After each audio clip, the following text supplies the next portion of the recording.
آج 800 سال سے زیادہ کا عرصہ ہو گیا اس غریب نواز کو ہندوستان میں آئے ہوئے، لیکن ان کے آنے کی شان کیا تھی؟ وہ بہت بڑی فوج لے کر نہیں آئے تھے، 8 فقیروں کی جماعت میں آئے تھے۔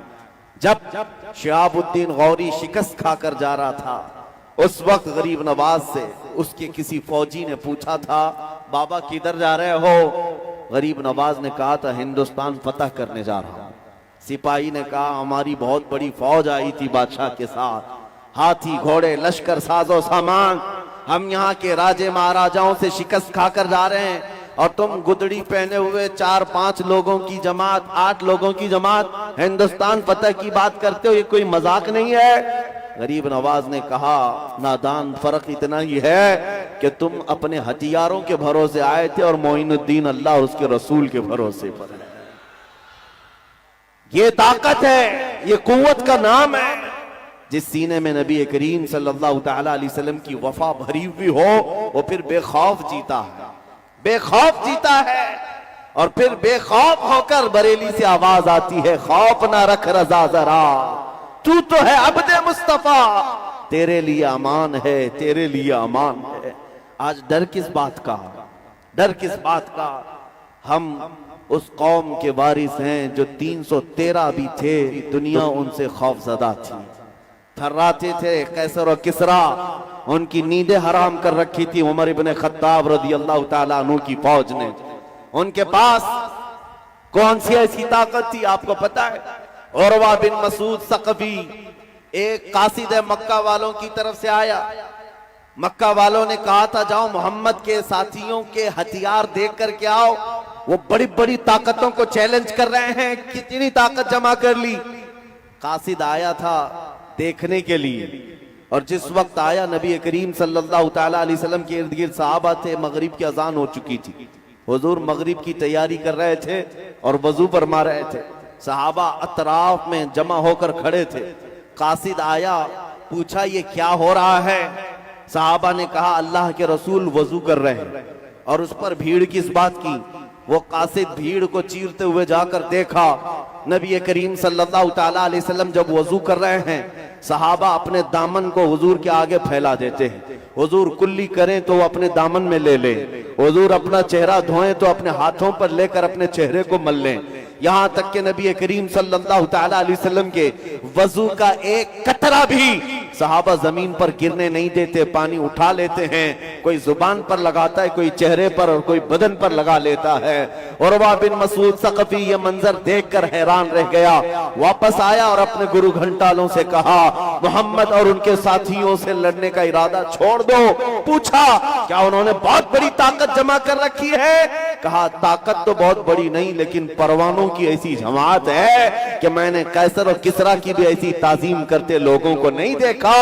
ایسی قوم محمد کے ساتھ ہے کہ محمد عربی کا وضو کا ایک قطرہ وہ زمین پر گرنے نہیں دیتے، تو ان کے خون کا قطرہ کب وہ گرنے دے سکتے ہیں؟ اس لیے عزیزان گرامی وقار، دنیا اگر خوف زدہ تھی تو وہ عشق رسول کی طاقت سے تھی، صحابہ کا جو لگاؤ تھا میرے آقا سے، یہ بہت بڑی عظیم طاقت تھی۔ اسی کو اقبال نے کہا تھا ان کے جو ہم غلام تھے خلق کے پیشوا رہے، ان سے پھرے جہاں پھرا پھرائی کمی وقار میں۔ آج خوف جو تمہارے دلوں پر طاری ہے، اس کی ایک سب سے بڑی وجہ یہی ہے۔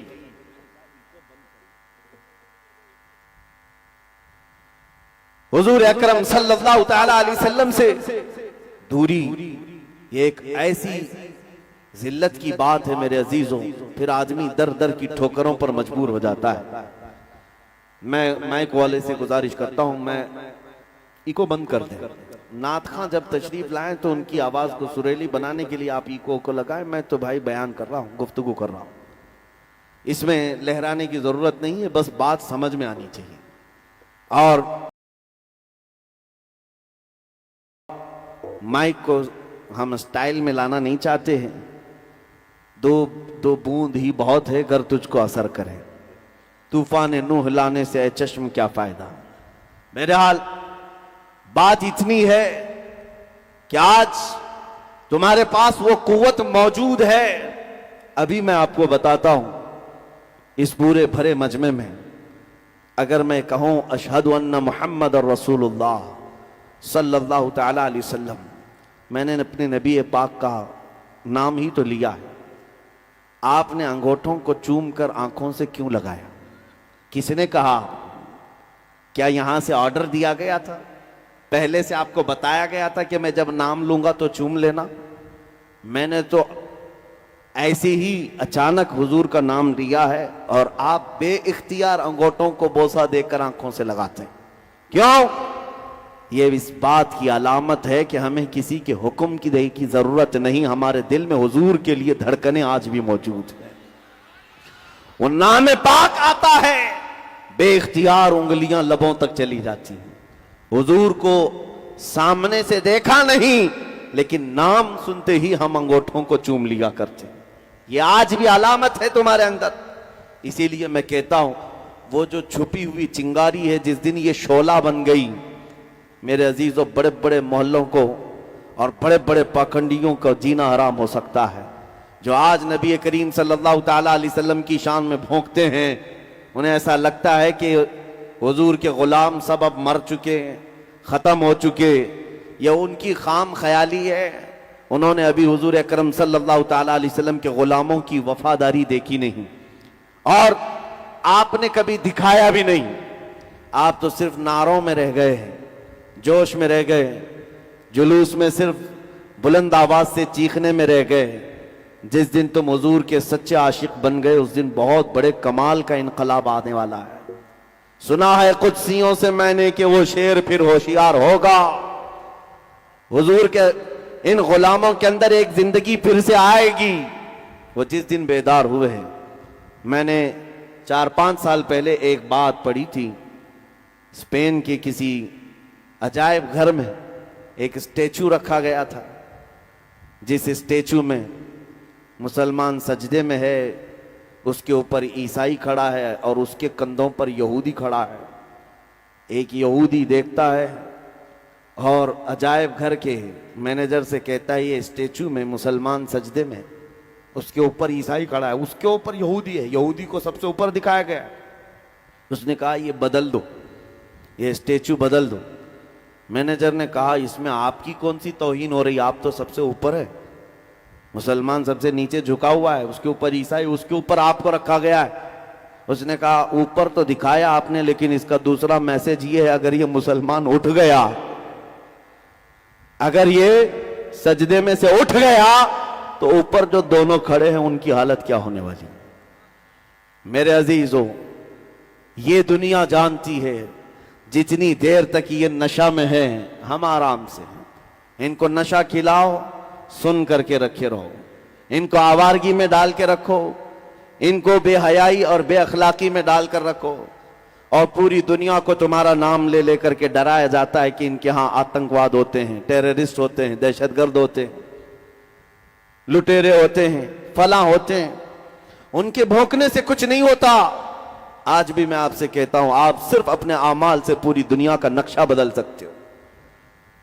2011 کی بات میں بتا رہا ہوں، امریکہ کی ایک نیوز رپورٹر عورت افغانستان کی رپورٹنگ پر موجود تھی، انگریز عورت ہے۔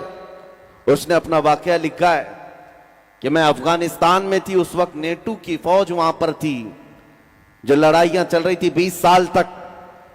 رپورٹنگ کرنے کے لیے گئی ہوئی خاتون کہتی ہے، ایک دن شام کو میں رپورٹ کرتے ہوئے آ رہی تھی، 2 فوجی جو نیٹو فوجی تھے، انہوں نے مجھے اکیلا پا کر پکڑ لیا اور جھاڑیوں کی طرف لے گئے میری عزت لوٹتے۔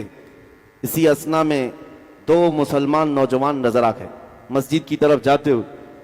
انہوں نے آ کر آواز پکارا کیا اور فوجی وہ بھاگ کر چلے گئے۔ عورت کو چھوڑ دیا، کپڑے پٹے ہوئے تھے۔ یہ دونوں مسلمان نوجوان اس خاتون کو اٹھا کر لائے۔ یہ عورت کہتی ہے بچپن سے میں مسلمانوں سے نفرت کرتی تھی، بچپن سے ہمارے دماغ میں یہی بات ڈالی گئی تھی کہ یہ عزتوں کے لٹیرے ہوتے ہیں اور بہت سخت قسم کے ہوتے ہیں مسلمان۔ میں ڈر گئی، وہ فوجی تو اچھے تھے، یہ 2 مسلمانوں کے ہتھے چڑھ گئی۔ یہ دونوں نوجوان مجھے لے کر کے آئے اور ایک کمرے میں لا کر انہوں نے مجھے بند کر دیا، اندر نہیں آئے۔ کمرے میں بند کرنے کے بعد جیسی رات ہوئی، دونوں نے آدھا دروازہ کھولا، کھانے کا برتن اندر کیا اور کپڑے مجھے دے دی، اور پھر دروازہ بند کر لیا. میں بھوکی